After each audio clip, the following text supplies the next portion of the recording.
Welcome back guys, my name is Filippo, I'm a time-lapse and hyperlapse filmmaker, and look what I have here today.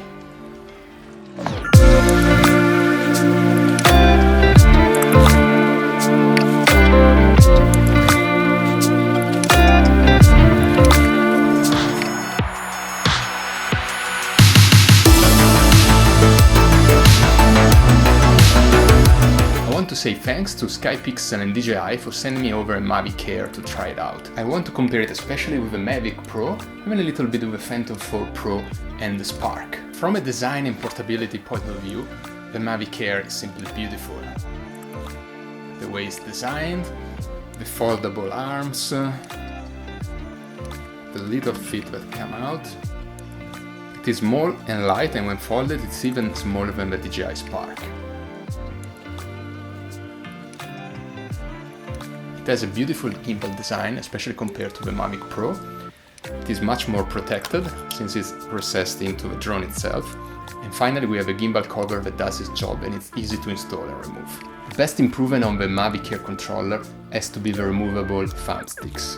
You can unscrew them and store them inside the controller, giving it a very flat profile and making it perfect for traveling. Unfortunately, it's missing the LCD display of the Mavic Pro controller. Another thing that the Mavic Air controller is missing, unfortunately, are the customizable buttons on the back and the second wheel to control the exposure. I got used to have them, and it's a shame that they are missing the Mavic Air controller. If I had to find a negative aspect to the design, I would say that it's the fact that you have to open all the arms in order to remove the battery. And the second and probably most annoying thing is the fact that you cannot charge it by USB. And it's probably one of my favorite Spark features and what makes it so portable. You don't have to carry around the charger, that is almost as big as the drone. And now let's talk about the imaging and the camera sensor, probably the most important aspect in my opinion.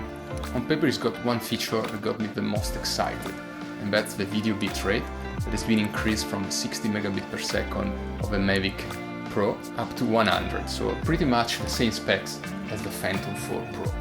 It also has slow motion at 120 frames per second in HD, compared to the 96 frames per second of the Mavic Pro.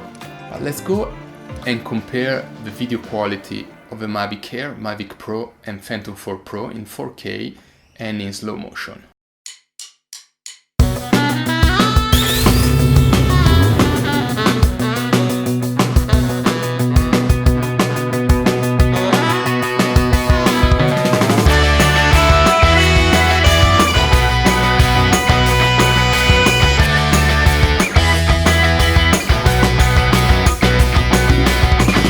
Mavic Air seems to have better details in the tree compared to the Mavic Pro, probably thanks to the 100 megabit per second, but also less detail in the distance, like if it was a bit out of focus.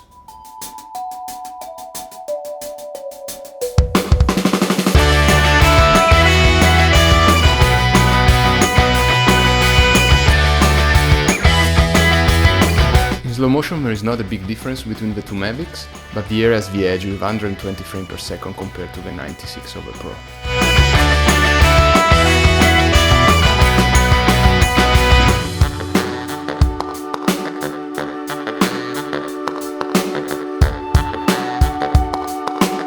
The Mavic Air also has a different focal length compared to the Mavic Pro. It is a 24mm lens compared to the 28mm of the Mavic Pro. Exactly the same field of view as the Phantom 4 Pro. It also has a different maximum aperture, down to 2.8 from the 2.2 of the Mavic Pro. It's not a big difference, but it's still gonna have a little bit worse performance in low light. The Mavic Air also has a fixed focus lens, meaning you don't have to tap to focus.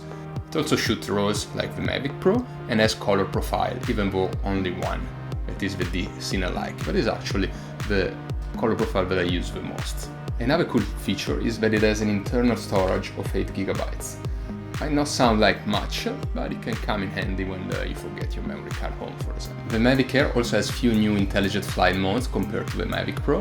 It has the smart capture, like the Spark, where you control the drone with your hands. On top of that, it also has the Spark quick shots, adding two new on the list, the Boomerang and the Asteroid. Unfortunately, it's also missing some intelligent flight modes that are probably my most used ones, and those are the waypoints, the course lock and the home lock. and is also missing terrain follow that I use sometimes, and fixed wing mode that honestly I never use, but it's fun to have. The Mavic Air also has some very good improvement on the sensor and safety features. It now has rear sensor compared to only the front one of the Mavic Pro. It has this new feature called APAS, Advanced Pilot Avoidance System, and when activated the drone will try to go around obstacles instead of just stopping in front of it.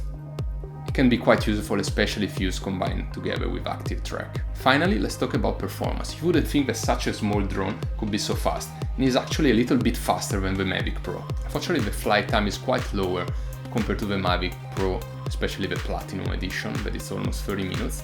On the Mavic Air, we have about 20 to 21 minutes of flight time. But you also have to consider that the battery are quite small and they charge much quicker than those of the Mavic Pro. Also, the maximum flight distance is down from the 4 to 7 km of the Mavic Pro to 2 to 4 km of the Mavic Air. Also, the video feed uses a different technology.